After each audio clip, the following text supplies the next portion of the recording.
Culture is the soul of a nation.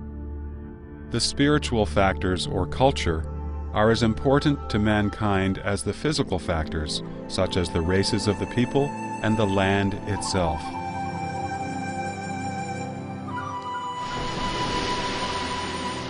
Cultural developments define the history of a nation's civilization. The complete destruction of a national culture leads to the end of the nation. Ancient nations who had created glorious civilizations were considered to have vanished when their cultures disappeared, even though the people of their races may have still survived.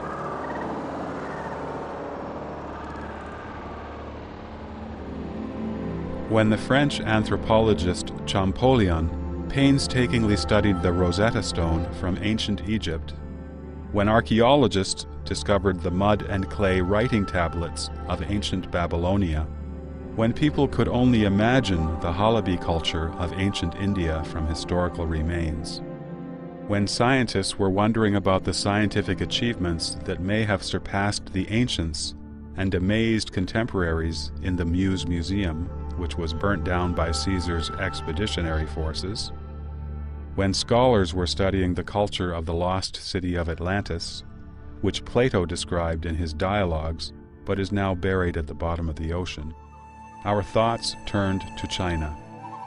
This land of China has created numerous magnificent splendors in philosophy, the arts, literature, and science. It is the only country in the world whose ancient civilization has been passed down continuously for over 5,000 years.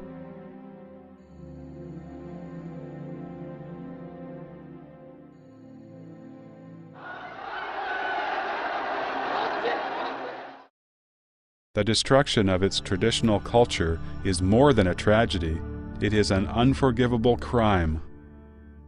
85 years ago, when the Chinese Communist Party was established, the crime began. The Communist Party has an intrinsic hostility towards Chinese traditional culture. It struggles against the Chinese culture with a life and death hysteria, insatiable anger, and violence.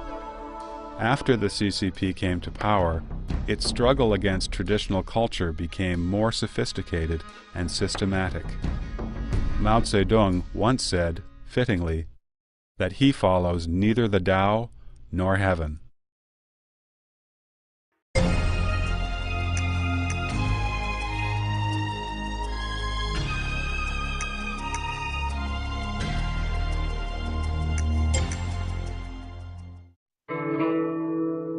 The Chinese culture, traditionally believed to be passed down by God, can be retold with the myths and legends of Chinese history.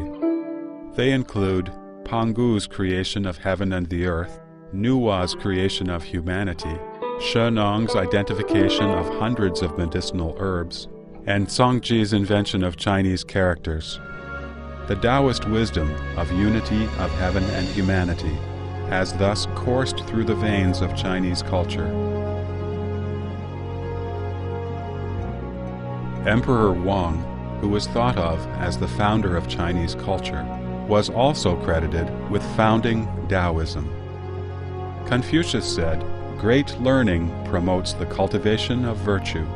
Confucius opened a school to teach students more than 2,000 years ago and imparted to society the Confucian ideals represented by the 5 cardinal virtues: benevolence, righteousness, propriety, wisdom, and faithfulness.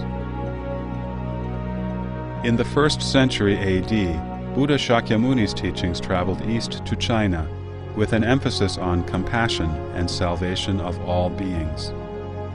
The Chinese culture became more wide-ranging and profound.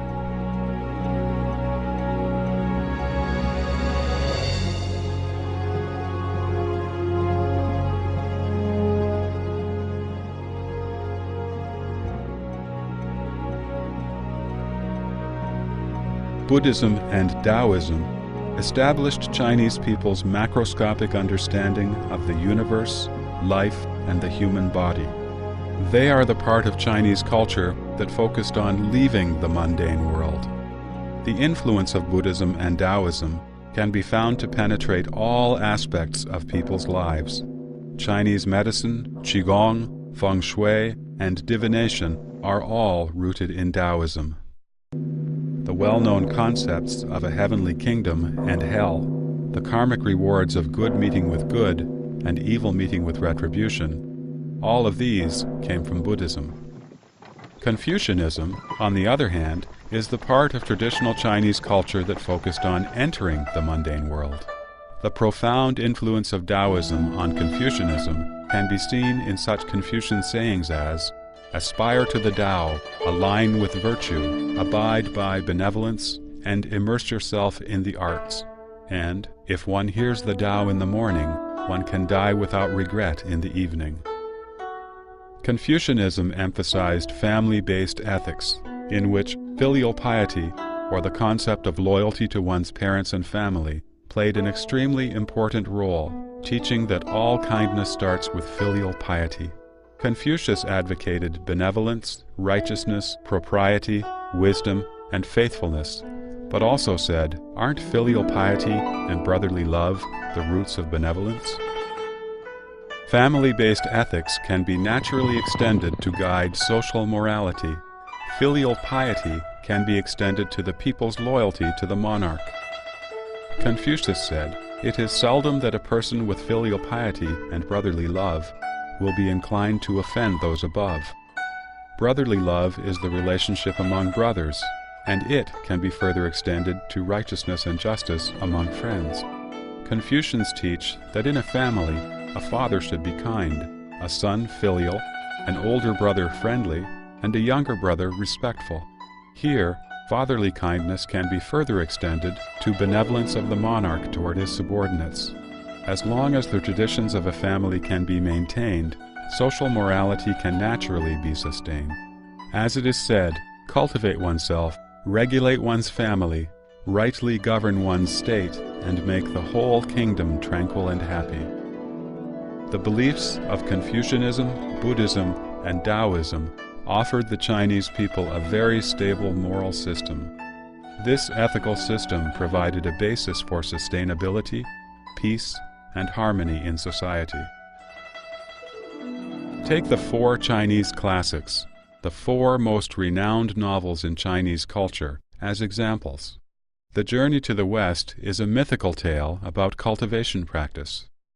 A Dream of Red Mansions explains the concept of predestined relationship through a tragic love story.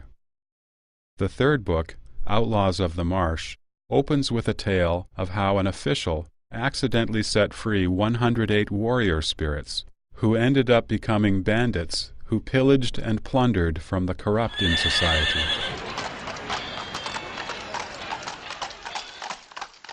The fourth book, Three Kingdoms, begins with a heavenly warning of a disaster and ends with the inescapable conclusion that everything is God's will. It states, "The world's affairs rush on like an endless stream. A heaven-told fate, infinite in reach, dooms all." The use of myths in these novels was not a coincidence, but a reflection of a basic philosophy of Chinese intellectuals toward nature and humanity. These novels have had a profound influence on the Chinese mind. When speaking of righteousness, people think of Guan Yu and of the Three Kingdoms, rather than the concept itself, how his righteousness to his friends transcended the clouds and reached heaven, how his unmovable loyalty to his superior and sworn brother, Liu Bei, gained him respect even from his enemies, how his bravery in battle prevailed in the most dire of situations, and in the end, as an ultimate result, he became a deity together with his son. When speaking of loyalty, Chinese people naturally think of Yue Fei, a Song dynasty general who served his country with unreserved integrity and loyalty. They also think of Zhuge Liang, Prime Minister of the Shu state during the Three Kingdoms period, who gave his all until his heart stopped beating. Traditional Chinese culture's eulogy of loyalty and righteousness has been fully elaborated in these authors' colorful stories. Taoism emphasizes truthfulness. Buddhism emphasizes compassion, and Confucianism values loyalty, tolerance, benevolence, and righteousness. While their forms differ, their purposes are the same. They all inspire people to return to kindness. These are the most valuable aspects of traditional Chinese culture, and they are based upon the beliefs of Confucianism, Buddhism, and Taoism. Many Chinese people may be illiterate, but they are familiar with these traditional plays and operas. Such cultural forms have been important ways for the people to learn traditional morals.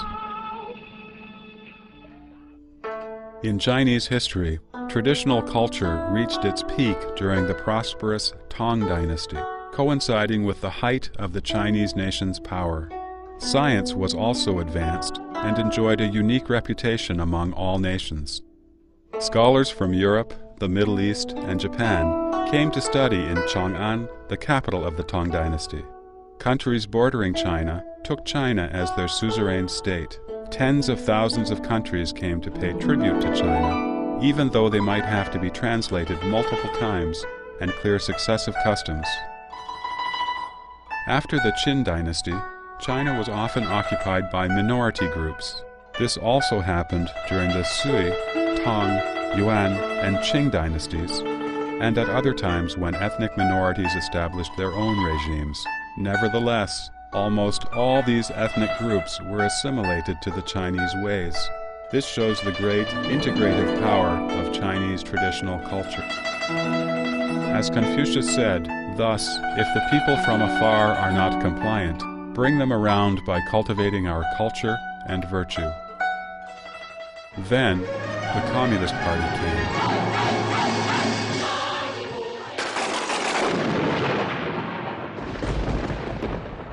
It wanted struggle and attempted to eradicate from people's mind both the Tao and heaven that shadowed above it.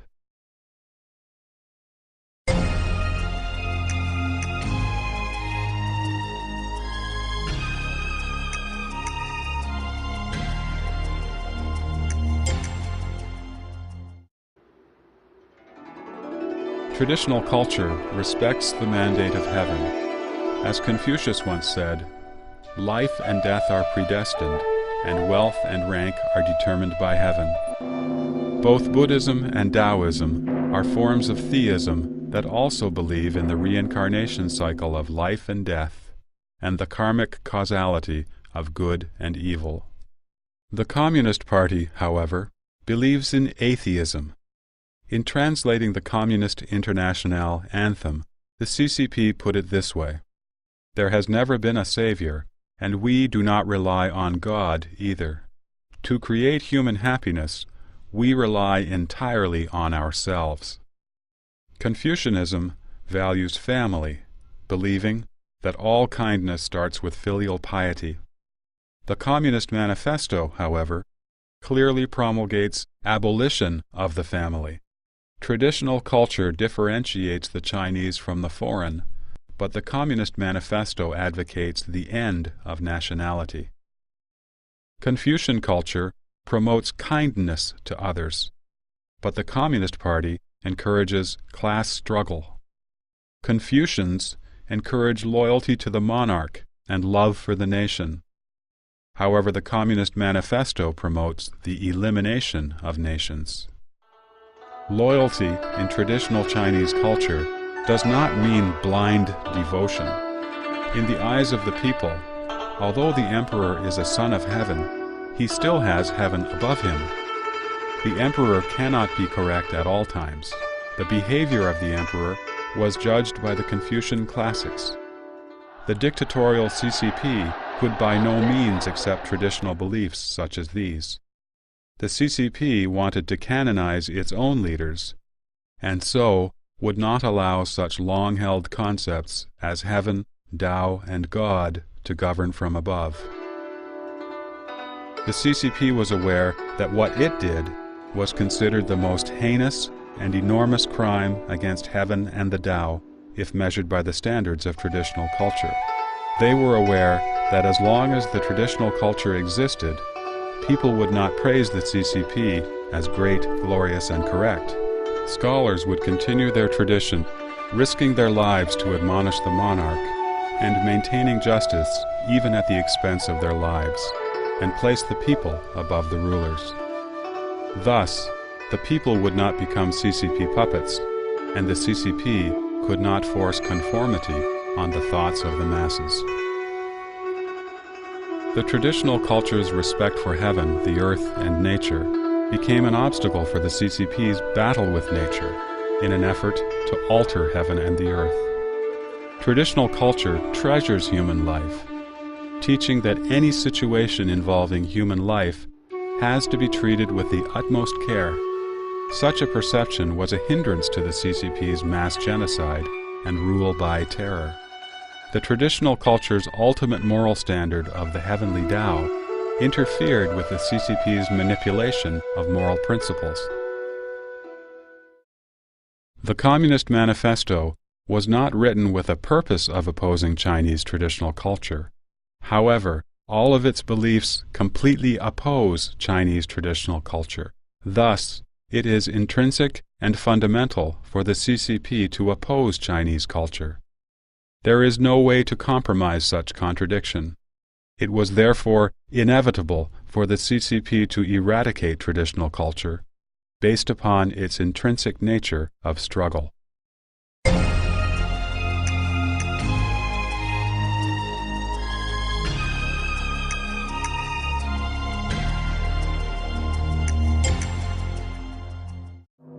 Since traditional culture is rooted in Confucianism, Buddhism, and Taoism, the CCP's first step in destroying traditional culture was to extinguish the manifestation of the divine principles in the human world, eradicating the three religions corresponding to them. Soon after the CCP established a government, it began to destroy temples, burn scriptures, and forced the Buddhist monks and nuns to return to secular life. Neither was it any softer in destroying other religious places. By the 1960s, there were hardly any religious places left in China. The Cultural Revolution brought even greater religious and cultural catastrophe in the campaign to cast away the four olds: old ideas, old culture, old customs, and old habits. For example, the first Buddhist temple in China was the White Horse Temple, built in the early Eastern Han Dynasty outside Luoyang City in Henan Province. It is honored as the cradle of Buddhism in China and also as the founder's home. During the campaign to cast away the four olds, the White Horse Temple, of course, could not escape looting. The following passage comes from the book How Many Cultural Relics Were Committed to Flames? The book says, "There was a village near the temple. The party branch secretary led peasants to smash the temple in the name of revolution. The over 1,000-year-old clay statues of the 18 Arhats, built in the Liao dynasty, were destroyed. The Baiyu scripture that an eminent Indian monk brought to China 2,000 years ago was burned. A rare treasure, the jade horse, was smashed to pieces." Several years later, Cambodian king in exile, Norodom Sihanouk, made a special request to pay homage to the White Horse Temple. Zhou Enlai, the Chinese premier at the time, hurriedly ordered that the Baiyu scripture, stored in the imperial palace in Beijing, and that the statues of the 18 Arhats from the Temple of Azure Clouds from Xiangshan Park near Beijing, all be transported immediately to the White Horse Temple. With these bogus replacements, a diplomatic difficulty was solved. The Cultural Revolution began in May 1966. It was, in fact, revolutionizing Chinese culture in a destructive way. Starting in August 1966, the raging fire of the campaign to cast away the four olds burned the entire land of China. Regarded as objects of feudalism, capitalism, and revisionism, the Buddhist temples, Taoist temples, Buddha statues, historical and scenic sites, calligraphy, paintings, and antiques became the main targets for destruction by the Red Guards. Take the Buddha statues, for example. There are 1,000 colored, glazed Buddha statues in relief on the top of Longevity Hill at the Summer Palace in Beijing. After the campaign to cast away the four olds, they were all damaged. None of them has a complete set of the 5 sensory organs any longer. The capital of the country was like this, and so was the rest of the country. The Luoguan Temple, where Lao Tzu gave his lecture and left his famous Tao De Jing 2,500 years ago, is situated in the Zhouzhi County of Shanxi Province. Centered on the platform where Lao Tzu lectured, within a radius of 3 miles, there are over 50 historical sites. The Luoguan Temple and the other historical sites have now been destroyed, and all the Taoist priests have been forced to leave. According to the Taoist canon, once one becomes a Taoist priest, one can never shave one's beard or have one's hair cut. However, Taoist priests are now forced to have haircuts, to take off their Taoist robes, and to become members of people's communes. Some of them married daughters of the local peasants and became their sons-in-law. At the sacred Taoist places in Laoshan Mountain in Shandong Province, the Temple of Supreme Peace, the Temple of the Highest Clarity, the Supreme Clarity Temple, the Doumu Temple, the Huayan Convent, the Ningzhen Temple, the Temple of Guan Yu, the statues of the divine sacrificial vessels, scrolls of Buddhist sutras, cultural relics, and temple tablets were all smashed and burned down.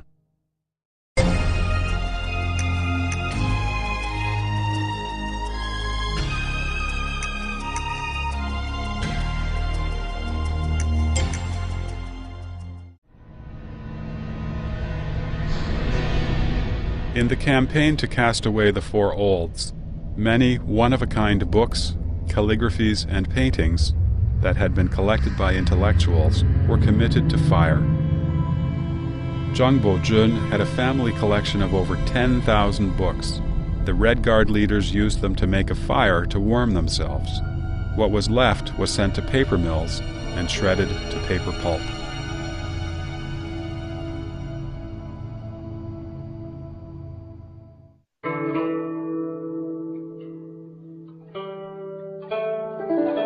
A poem by Meng Haoran from the Tang Dynasty goes, "While worldly matters come and go, ancient, modern, to and fro, rivers and mountains are changeless in their glory, and still to be witnessed from this trail." If today Chinese people were still to remember some of their history, they would probably feel differently when they recite this poem.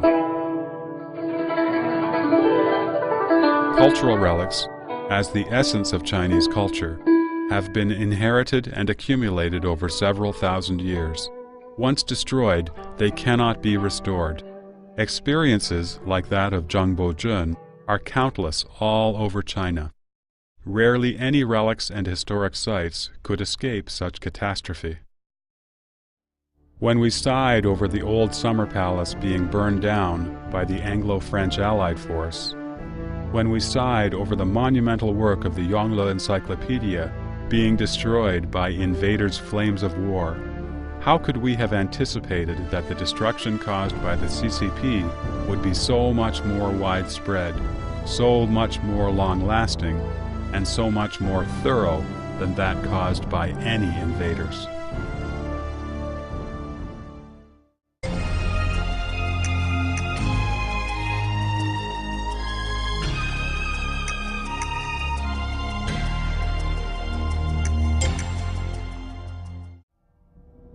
In the Mahayana Mahaparinirvana Sutra, said to be the last of Buddha Shakyamuni's Mahayana Sutras, he predicted that after his nirvana, demons would be reincarnated as monks and male and female lay Buddhists to subvert the Dharma.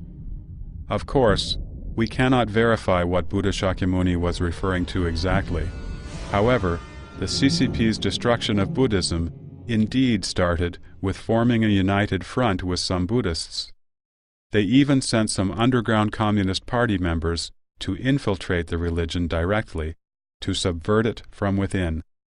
In a criticism meeting during the Cultural Revolution, Someone questioned Zhao Puchu, vice president of the Chinese Buddhist Association at the time.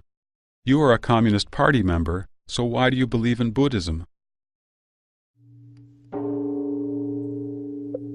Buddha Shakyamuni received righteous attainment through precept, concentration, wisdom. Before his nirvana, he instructed his disciples to admire the precepts, regard the precepts as your teacher. In the Buddhist scriptures, many kinds of retribution were described for breaking the precepts. In 1952, the CCP sent representatives to attend the inaugural meeting of the Chinese Buddhist Association. At the meeting, many Buddhists in the association proposed to abolish the Buddhist precepts. They claimed that these disciplines had caused the death of many young men and women. Some people even advocated people should be free to believe in any religion. There should also be freedom for the monks and nuns to get married, to drink alcohol, and to eat meat. Nobody should interfere with these. At that time, Master Shu Yun was at the meeting and saw that Buddhism was facing the danger of extinction in China. He stepped forward opposing the proposals and appealed for the preservation of the Buddhist precepts and dress. Master Shu Yun was then slandered and labeled as counter-revolutionary. He was detained in the abbot's room and denied food and drink. He was not allowed out of the room even to use the toilet. He was also ordered to hand over his gold, silver, and firearms. When Shu Yun answered that he had none, he was beaten so badly that his skull was fractured and bleeding, and his ribs broken. Shu Yun was 112 years old at the time. The military police pushed him from the bed to the ground. When they came back the next day and found Shu Yun still alive, they brutally beat him again. The so-called Chinese Buddhist Association was founded in 1952. The Chinese Taoist Association was founded in 1957. Both clearly declared in their founding statements that they would be under the leadership of the people's government. In reality, they would be under the leadership of the atheist CCP. Both associations indicated that their members would actively participate in daily work activities and implement government policies. They were transformed into completely secular organizations. Religions are a way for people to remove themselves from the secular world and cultivate themselves. They emphasize the other shore, the shore of perfect enlightenment, and the concept of heaven. The political monks and pastors, who had formed united fronts with the CCP, made up a series of lies and slogans such as "Human World Buddhism" and "Religion is the truth, and so is socialism." They claimed there is no contradiction between this shore and the other shore. They encouraged Buddhists and Taoists to pursue happiness, glory, splendor, wealth, and rank in this life, and changed the religious doctrines and their meanings. Buddhism forbids killing, yet the CCP killed people like flies during the suppression of counter-revolutionaries in the early 1950s. In response, the political monks cooked up the absurd justification that killing the counter-revolutionaries is even greater compassion. During the Korean War, which the CCP called the War to Resist U.S. Aggression and Aid Korea, monks were even sent directly to the front line to kill. 宗教界人士也参加捐献飞机大炮的运动。7月22日，中国基督教全国会议在北京召开，指出新中国4年来，基督教进行的自治、自养、自传的反帝爱国运动，以彻底 Take Christianity as another example. In 1950, party-loyal Wu Yaozong formed what was called the Three Self Church. It followed the principles of self-administration, self-support, and self-propagation. He claimed that they would break away from imperialism and join the war to resist U.S. aggression and aid Korea. A good friend of his was imprisoned for over 20 years for refusing to join his Three Self Church and suffered all kinds of torture and humiliation. When he asked Wu Yaozong, "How do you regard the miracles Jesus performed?" Wu answered, "I have thrown them all out." Not acknowledging Jesus' miracles equates to not acknowledging Jesus' heaven. How can one be counted as a Christian when one does not even recognize the heaven Jesus ascended to? However, Wu Yaozong became the founder of China's official version of Christianity and a member of the Political Consultative Conference Standing Committee. When he stepped into the Great Hall of the People, he must have completely forgotten Jesus' words from the book of Matthew, "Thou shalt love thy Lord thy God with all thy heart, and with all thy soul, and with all thy mind. This is the first and greatest commandment."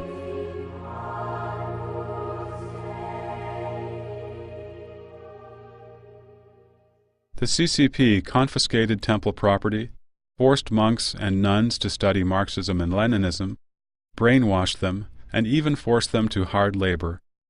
What is even more absurd is that the CCP encouraged monks and nuns to get married so as to disintegrate Buddhism.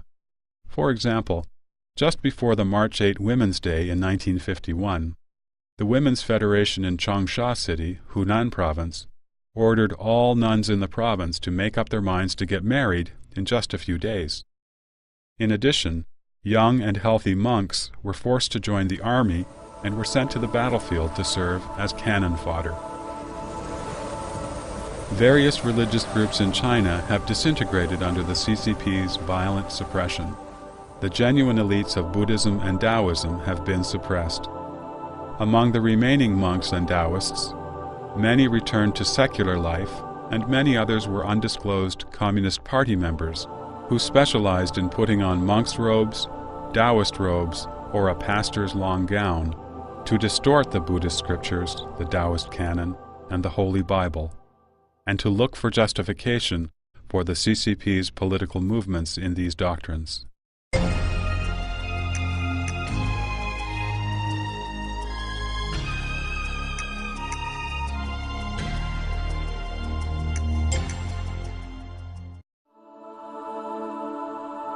The last step in destructing a belief and culture is to insult it so that people despise it from then on, preventing it from ever being restored.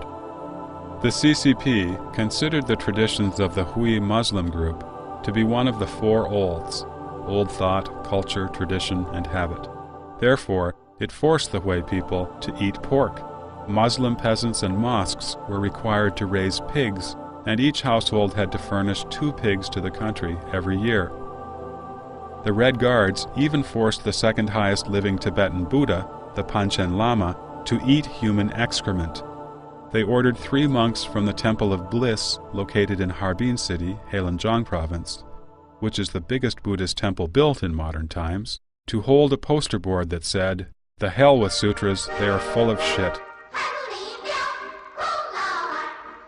In 1971, the CCP started a frantic movement to criticize Confucius. An author, who wrote under the pen name Liang Xiao, published an article in The Red Flag, the CCP's foremost magazine, entitled, "Who is Confucius?" The article described Confucius as a madman who wanted to turn history backward and a deceptive and shrewd demagogue. A series of cartoons and songs followed, demonizing Confucius. In this way, the dignity and sacredness of religion and culture were annihilated.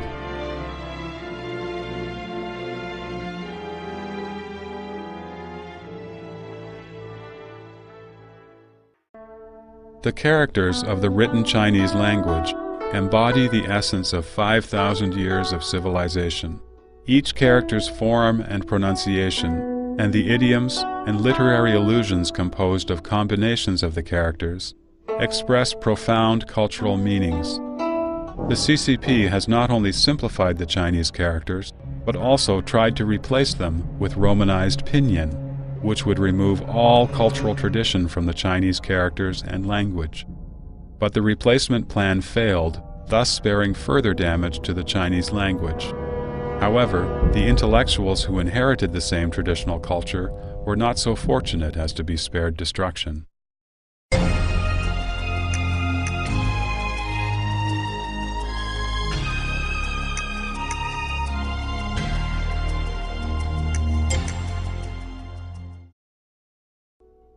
Before the CCP gained power in 1949, China had about 2 million intellectuals.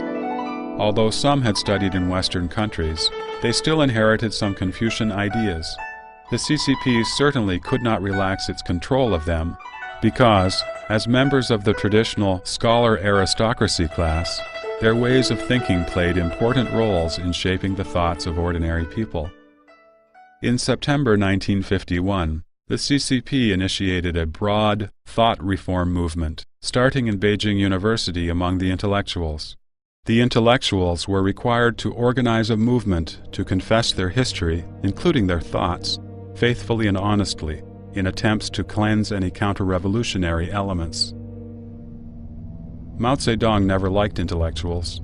He said that they ought to be aware of the truth that actually many so-called intellectuals are, relatively speaking, quite ignorant, and that the workers and farmers sometimes know more than they do. Mao also said, compared with the workers and peasants, to the CCP, the intellectuals are dirty, and in the last analysis, the workers and peasants are the cleanest people, even though their hands are covered with dirt and their feet are smeared with cow dung. The CCP's persecution of intellectuals started with various forms of accusations, ranging from the 1951 criticism of wushun, or running schools with begged money, to Mao Zedong's personal attack in 1955 on writer Hu Feng, a scholar and literary critic, as a counter-revolutionary. In the beginning, the intellectuals were not categorized as a reactionary class, but by 1957, after several major religious groups had surrendered through the Unified Front movement, the CCP could focus its energy on the intellectuals now. The anti-rightist movement, then, was launched.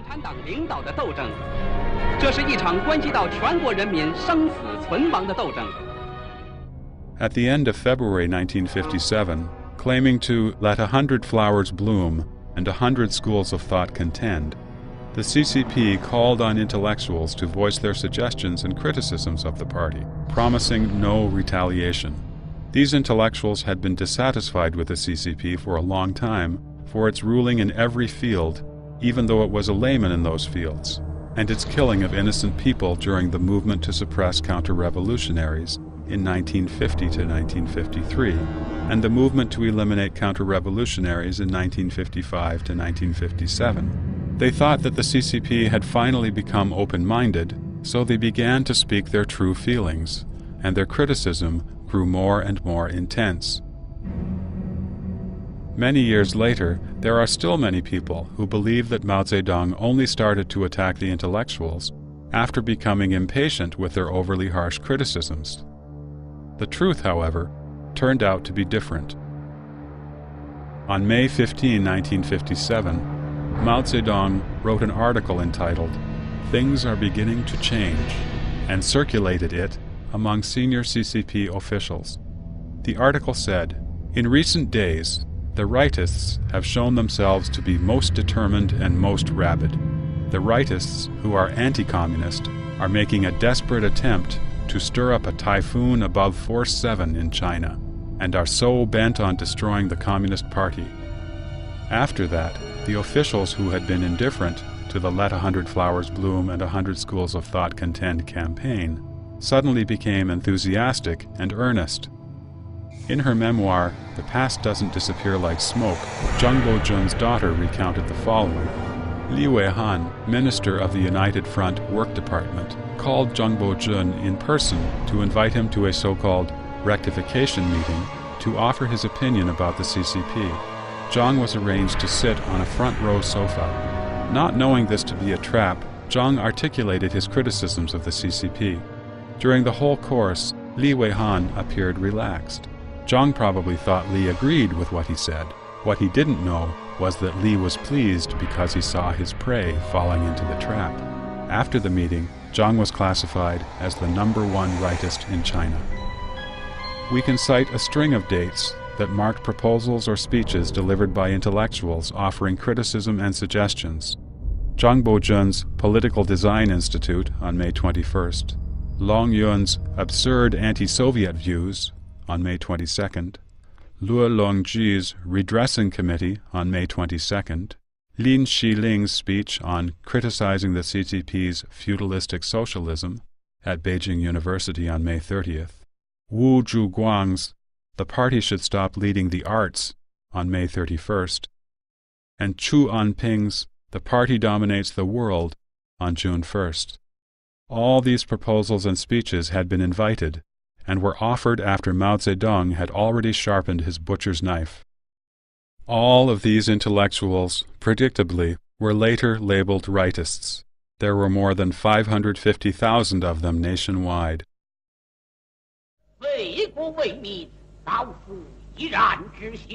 Chinese tradition has it that scholars can be killed but cannot be humiliated. The CCP, however, was capable of humiliating intellectuals, depriving their right to make a living, and even incriminating their families unless they accepted humiliation. Many intellectuals did surrender. During the course, some of them turned in others to save themselves, which broke many people's hearts. Those who did not submit to humiliation were killed, serving as examples to terrorize the others. Thus, the intellectuals, the traditional scholarly class, the exemplars of social morality, were obliterated.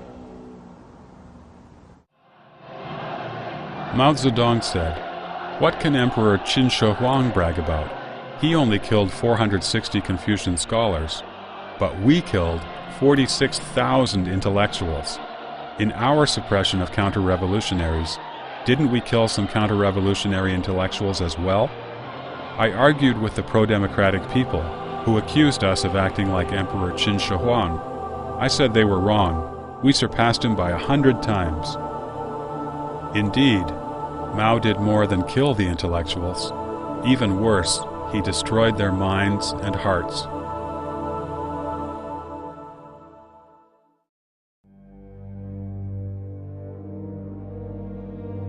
While the CCP was destroying the traditional semi-divine culture of China, it quietly established its own party culture through continuous political movements.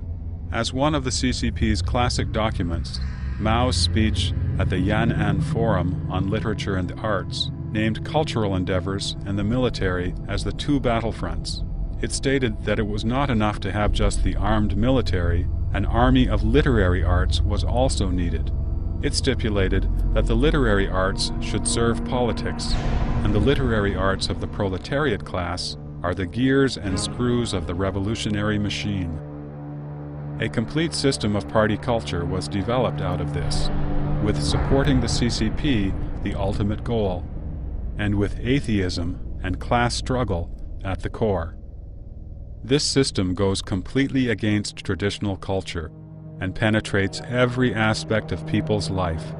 It formed an environment of terror and despotism for the party, so that the possessing evil specter could control people even more tightly.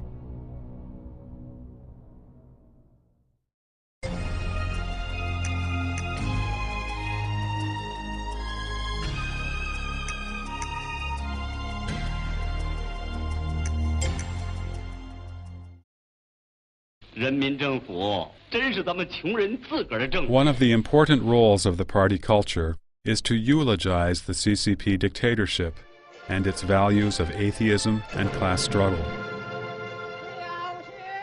People who experienced the Cultural Revolution might still remember vividly the model play of modern operas, the songs with Mao's words and lyrics, and the loyalty dance. Many still recall the words from the dialogues from the propaganda films Tunnel Warfare, War of the Mines, and Taking Tiger Mountain by Strategy. Such literary works of party culture have had a profound influence on the Chinese people. When speaking of exploitation, people naturally think of Zhou Bapi, a figure from a novel, who faked the crow of a rooster to wake up his hired hands to work at midnight. When speaking of the term local bully, people naturally think of Hu Han-san, a fake figure who was portrayed as a merciless bully. Mother of Wang Shiren has become synonymous with cruelty. Old society is a synonym for misery, and only the new society, which implies the one under the rule of the CCP, could enjoy a so-called bright day. In fact, the The CCP has gradually brainwashed people through literature, plays, and film, comparing the sweet life under the CCP rule to the miserable life in the past. It fills their minds with messages such as how brilliant and great the party is, how arduously and valiantly the party has struggled against the enemy, how utterly devoted to the party its soldiers are, how willing they are to sacrifice themselves for the party, and how stupid and vicious its enemies are. Day after day, the CCP propaganda machine injects the beliefs needed by the Communist Party into every Chinese citizen. Today, if one went back to watch the epic poem of musical dance, The East is Red, one would realize that the entire theme and style of the show is about killing, killing, and more killing.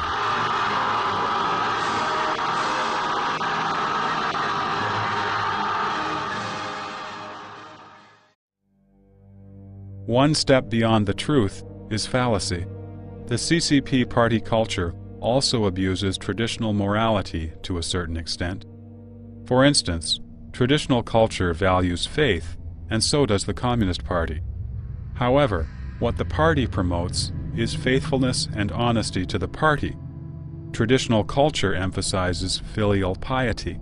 The CCP may put people in jail if they do not provide for their parents.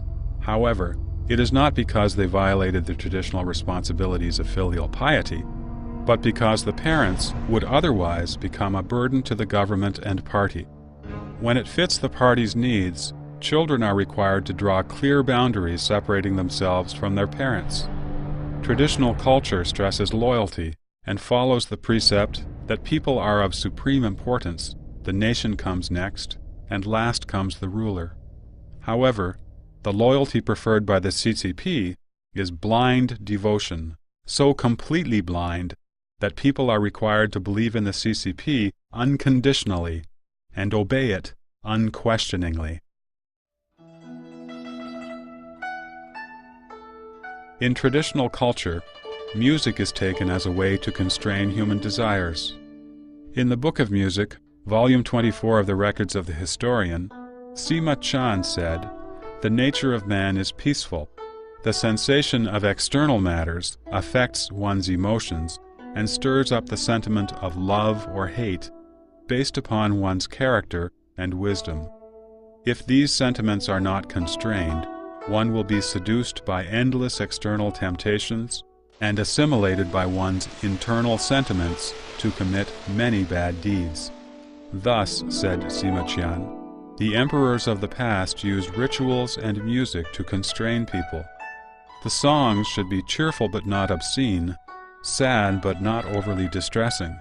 They should express feelings and desires, yet have control over these sentiments. Confucius said in the Analects, "The 300 verses of the Odes may be summed up in a single sentence: think no evil."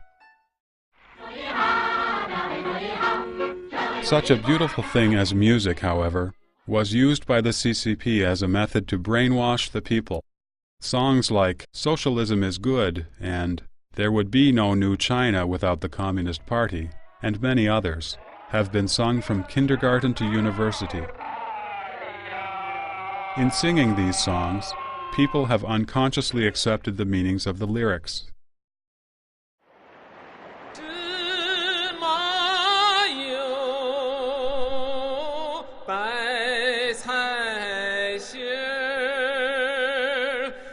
Further, the CCP stole the tunes of the most melodious folk songs and replaced them with lyrics that praise the party. This has served both to destroy traditional culture and to promote the party.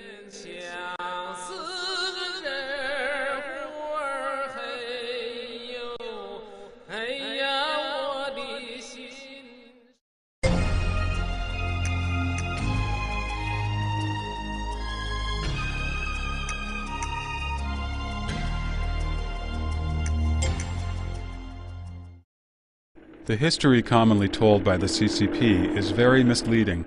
It not only promotes the CCP, but also distorts history. For example, the CCP called the civil war that overthrew the nationalist government the Liberation War.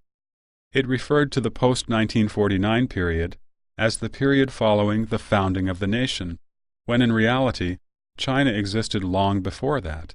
The CCP simply established a new political regime. The 3-year-long Great Famine was called 3 years of natural disaster, when in fact it was not at all a natural disaster, but rather a completely man-made calamity. However, upon hearing these words used in everyday life and being imperceptibly influenced by them, people unconsciously accepted the ideologies that the CCP intended to instill in them. The CCP also abused religious vocabulary and distorted the meanings of those terms. For instance, enlightenment in religion refers to a cultivator's enlightenment to the true meaning of life and to return to his true self. However, the CCP changed it to mean the extent of understanding of the party and its rules and policies. At the same time, the CCP has created its own system of speech and discourse. Party conferences have always begun successfully and ended satisfactorily. Meetings with foreign officials are always conducted in a so-called cordial and friendly atmosphere. Party resolutions are always firmly supported and thereafter are followed and implemented by the people. The use of the abusive language in mass criticism, flattering words to sing the praises of the party, and the banal official formalities such as those contained in the party's 8-part essay lead people to speak unconsciously with thinking patterns that promote the concept of class struggle and extol the party.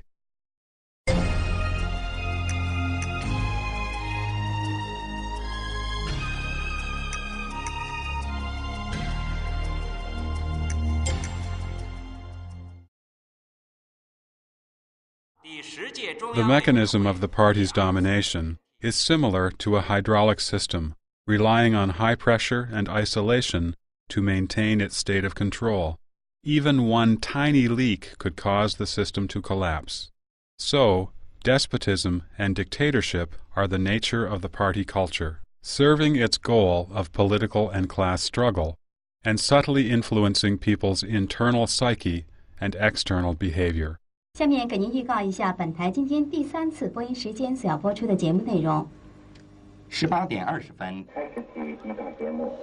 Since people have no freedom of thought, speech, association, or belief, and are forced to be consistent with the party's central committee, the culture of the Communist Party is that of a monopoly. For the past 55 years, the CCP has been using terror to suppress the minds of Chinese people. Wielding their whips and butcher's knives to force people to conform, people never know when unforeseen disasters will befall them. Living in fear, the people became obedient. The CCP control of society is all-encompassing. There is a household registration system, a neighborhood residence committee system, and various levels of party committee structure. Party branches are established at even the grassroots level. Each and every single village, for instance, has its own party branch. The CCP completely neglected the principles of rule by law in modern society and vigorously promoted the policy of implication. It used its absolute power to punish relatives of those who were labeled as landlords, rich, reactionaries, bad elements, and rightists. It proposed the class origin theory that one's nature was determined by the class into which one was born.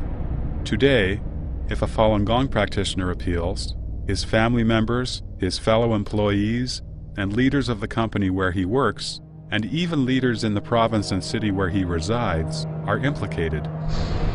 The CCP also issued various discriminatory policies, whereby even children were singled out as being potentially re-educated and transformed, while their parents might have been classified as among the 5 black classes.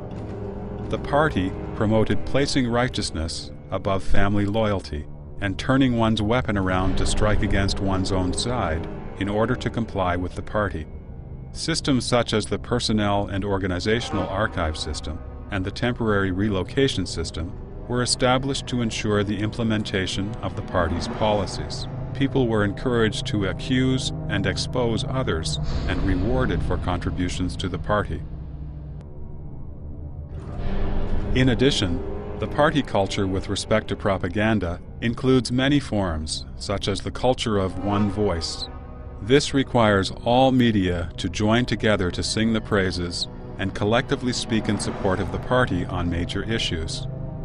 When needed, leaders from every level of the party, government, military, workers, youth leagues, and women's organizations, are brought out to express their support.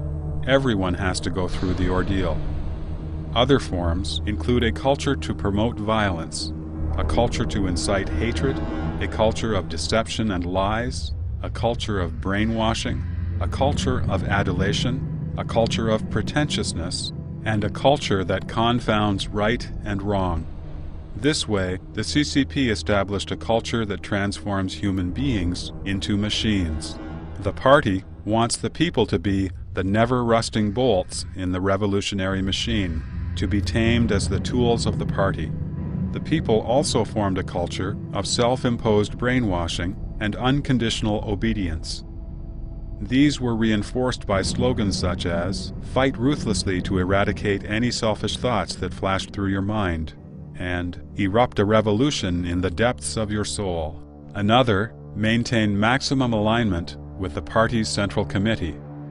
Unify the minds, unify the footsteps, unify the orders, and unify the commands." The evil factors of human nature, such as selfishness, jealousy, harming others, or even adding insult to injury, were further amplified by the party. There are many more examples like these. Everyone from mainland China can find various elements of party culture in his own personal experience. The CCP thus formed a social and cultural environment suitable for the survival of its possessing evil specter.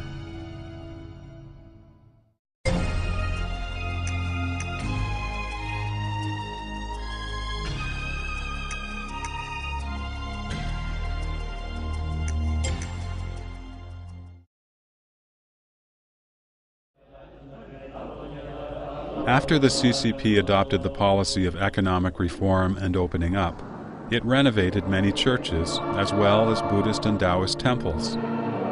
It organized temple fairs, built up various folk customs, and established national cultural villages in China. It also organized major cultural fairs and exhibitions of archaeological relics overseas. Many kinds of local opera, folk arts and crafts, as well as Chinese paintings, calligraphy, and cuisine, seemed to be extensively promoted and developed. They appeared to be glorious and vied with each other for glamour.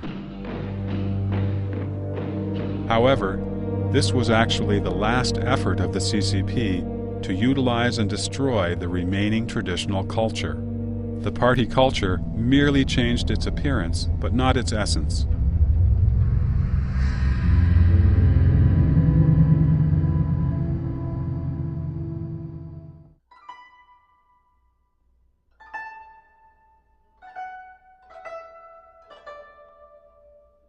Chinese culture has a divine meaning in it. For instance, the science in ancient China directly studied things like the human body, life, and the universe. Take Chinese medicine as an example. As documented in medical texts, most of the great physicians had supernatural abilities. When Dr. Bian Che met Cai Huanggong, he knew what illness he had just by looking at his complexion. When Dr. Hua Tuo met Emperor Cao Cao, he knew right away that Cao Cao had a tumor in his brain. Yet these things, the essence, are often denounced these days and are now said to be blind beliefs or superstition. What Chinese medicine has inherited today are only prescriptions or experiences gained from trial and error. Chinese medical physicians have to learn Western medicine in their classes on fundamentals. Diagnosis and treatment depend on measuring blood pressure and taking X-rays, not on the traditional means. The essence of culture is its inner moral meaning, while the superficial forms have only entertainment value. However, the CCP exaggerates the superficial elements of culture, which entertain, to cover up its purpose of destroying morality. The more terracotta soldiers and horses exhibitions, the more calligraphy and painting exhibitions, and the more antique exhibitions that the CCP organizes, the more cultural festivals, arts festivals, or food festivals that the CCP hosts, the more deceptive the CCP is. It leads people astray from understanding true traditional culture. The party culture of the CCP has indeed done well in helping the CCP to win power and control over society. Like its army, prisons, and police force, the party culture is also a machine of violence, which provides a different kind of brutality, cultural brutality. This cultural brutality, by destroying 5,000 years of traditional culture, has diminished the will of the people and undermined the cohesiveness of the Chinese nationality. At the same time, the destruction of the traditional culture has brought unexpected physical damage. Traditional culture values the unity of heaven and humanity and the harmonious coexistence between man and nature. The CCP has declared endless joy from fighting with heaven and earth. This culture of the CCP led directly to the serious degradation of the natural environment that plagues China today. The Chinese people, having abandoned the traditional value that a nobleman treasures wealth, but he makes his fortune in a decent way, have wantonly ravaged and polluted the natural environment. Currently, more than 75% of the 30,000 miles of China's rivers are unsuitable as a habitat for fish. Over 1/3 of the groundwater was polluted even a decade ago, and the situation continues to worsen today. A spectacle of a strange kind occurred in the Huaihua River. A little child playing in the oil-filled river created a spark that, upon striking the surface of the river, lit a flame almost 20 feet high.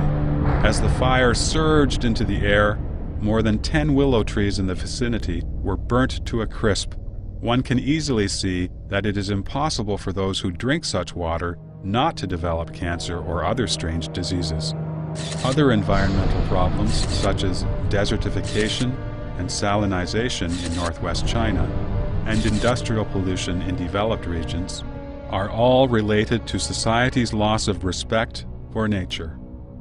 Traditional culture respects life. The CCP urges that revolt is justifiable and that struggle with human beings is full of joy. In the name of revolution, the party could murder and starve to death tens of millions of people. This has led people to devalue life, which then encourages the proliferation of fake and poisonous products in the marketplace. In Fuyang City of Anhui Province, for example, many healthy babies developed short limbs, thin and weak bodies, and enlarged heads during their lactation period. The disease was caused by poisonous milk powder made by black-hearted and greedy manufacturers. 55种奶粉，据统计，有13名儿童由于营养不良并发症死亡。 For food, some people feed crabs, snakes, and turtles with hormones and antibiotics. They mix industrial alcohol with drinking wine. They polish rice using industrial oil and whiten bread flour with industrial brightening agents.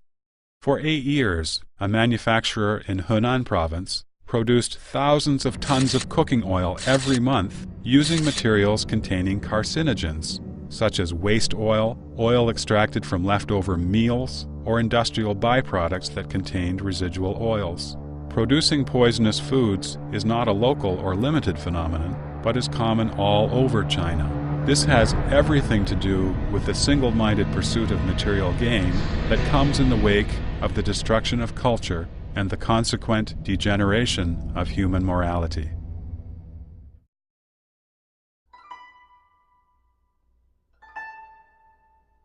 Unlike the absolute monopoly and exclusivity of the party culture, the traditional culture has a tremendous integrative capacity.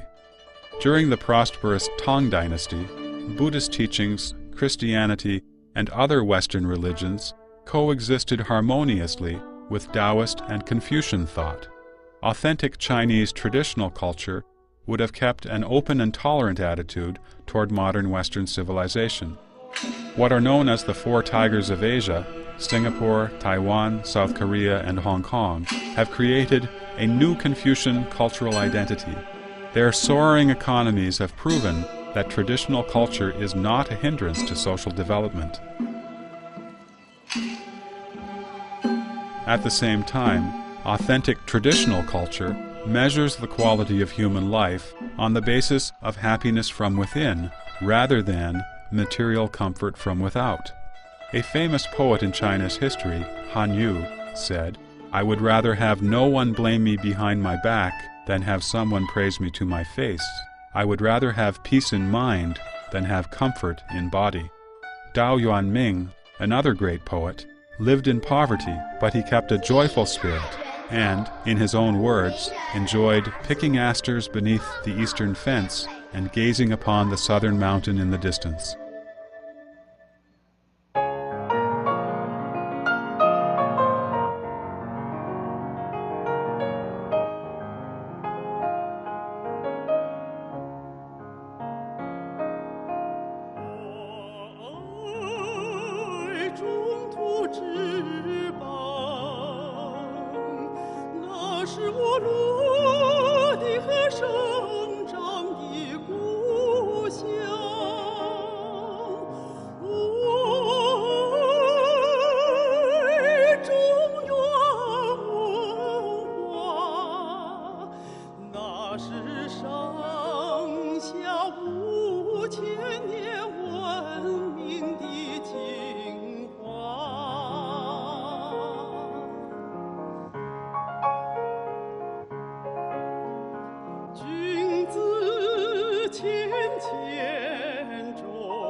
Culture offers no answers for questions such as how to expand industrial production or what social systems to adopt. Rather, it plays an important role in providing moral guidance and restraint. The true restoration of traditional culture will require the recovery of humility toward heaven and toward the earth and nature, of respect for life and awe before God. It will allow humanity to live harmoniously with heaven and earth, and to enjoy a heaven-given old age.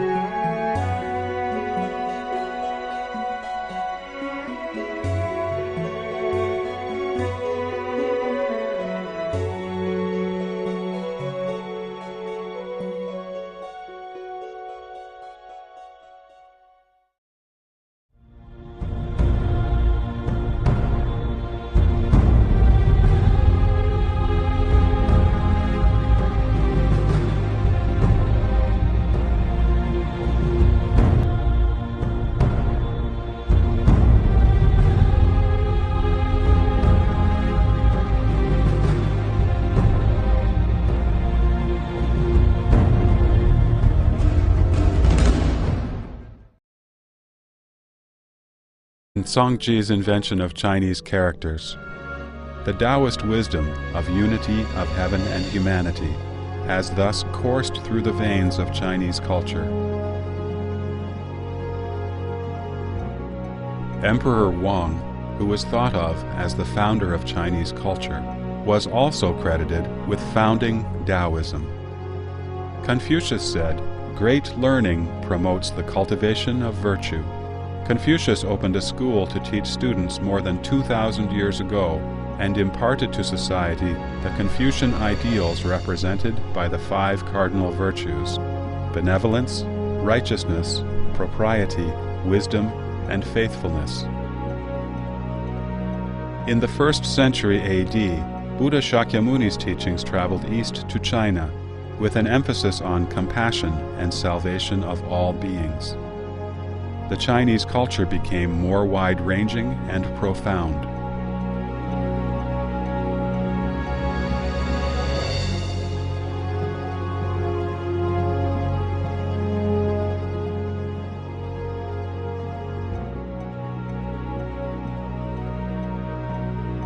Buddhism and Taoism established Chinese people's macroscopic understanding of the universe, life, and the human body.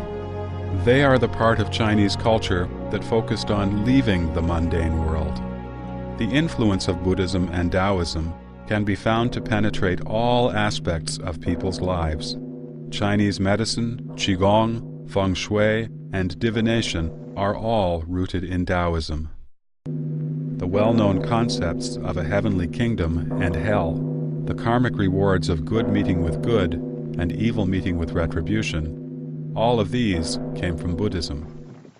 Confucianism, on the other hand, is the part of traditional Chinese culture that focused on entering the mundane world. The profound influence of Taoism on Confucianism can be seen in such Confucian sayings as, "Aspire to the Tao, align with virtue, abide by benevolence, and immerse yourself in the arts." And, "If one hears the Tao in the morning, one can die without regret in the evening." Confucianism emphasized family-based ethics, in which filial piety, or the concept of loyalty to one's parents and family, played an extremely important role, teaching that all kindness starts with filial piety. Confucius advocated benevolence, righteousness, propriety, wisdom, and faithfulness, but also said, "Aren't filial piety and brotherly love the roots of benevolence?" Family-based ethics can be naturally extended to guide social morality. Filial piety can be extended to the people's loyalty to the monarch. Confucius said, "It is seldom that a person with filial piety and brotherly love will be inclined to offend those above. Brotherly love is the relationship among brothers, and it can be further extended to righteousness and justice among friends." Confucians teach that in a family, a father should be kind, a son filial, an older brother friendly, and a younger brother respectful. Here, fatherly kindness can be further extended to benevolence of the monarch toward his subordinates. As long as the traditions of a family can be maintained, social morality can naturally be sustained. As it is said, cultivate oneself, regulate one's family, rightly govern one's state, and make the whole kingdom.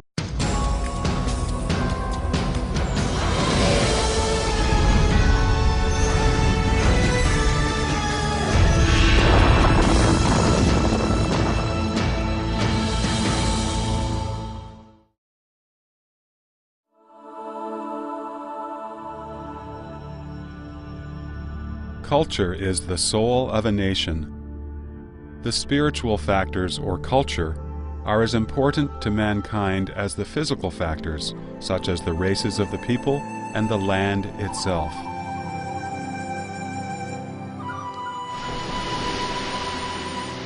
Cultural developments define the history of a nation's civilization. The complete destruction of a national culture leads to the end of the nation.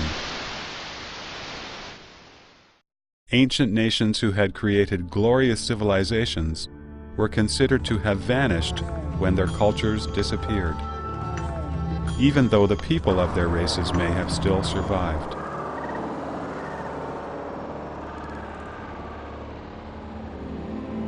When the French anthropologist Champollion painstakingly studied the Rosetta Stone from ancient Egypt, when archaeologists discovered the mud and clay writing tablets of ancient Babylonia, when people could only imagine the Halabi culture of ancient India from historical remains, when scientists were wondering about the scientific achievements that may have surpassed the ancients and amazed contemporaries in the Muse Museum, which was burnt down by Caesar's expeditionary forces, when scholars were studying the culture of the lost city of Atlantis, which Plato described in his dialogues, but is now buried at the bottom of the ocean, tranquil and happy. The beliefs of Confucianism, Buddhism, and Taoism offered the Chinese people a very stable moral system. This ethical system provided a basis for sustainability, peace, and harmony in society. Take the 4 Chinese classics, the 4 most renowned novels in Chinese culture, as examples. The Journey to the West is a mythical tale about cultivation practice. A Dream of Red Mansions explains the concept of predestined relationship through a tragic love story. The third book, Outlaws of the Marsh, opens with a tale of how an official accidentally set free 108 warrior spirits, who ended up becoming bandits who pillaged and plundered from the corrupt in society.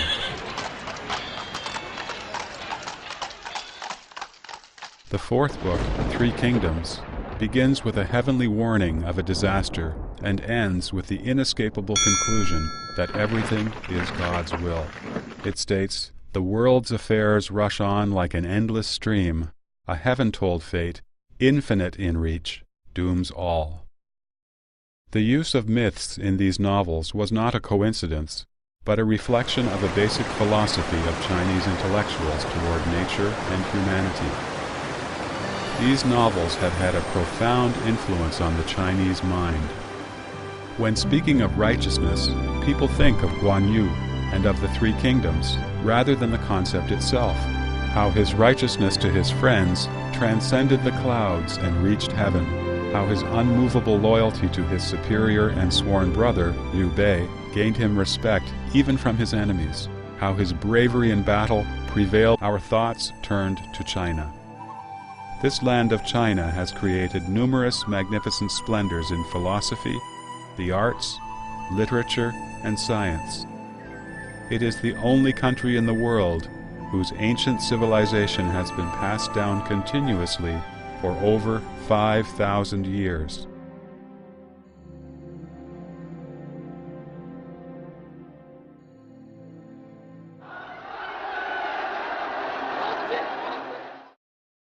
The destruction of its traditional culture is more than a tragedy. It is an unforgivable crime.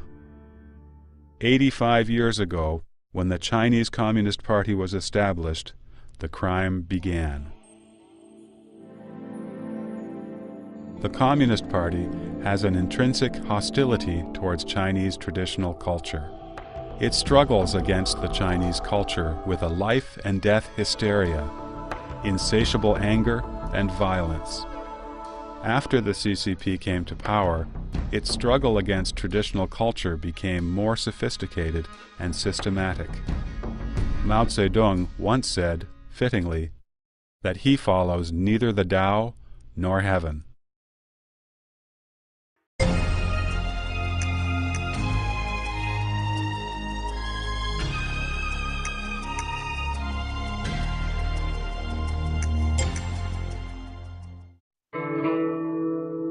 The Chinese culture, traditionally believed to be passed down by God, can be retold with the myths and legends of Chinese history. They include Pangu's creation of heaven and the earth, Nuwa's creation of humanity, Shennong's identification of hundreds of medicinal herbs,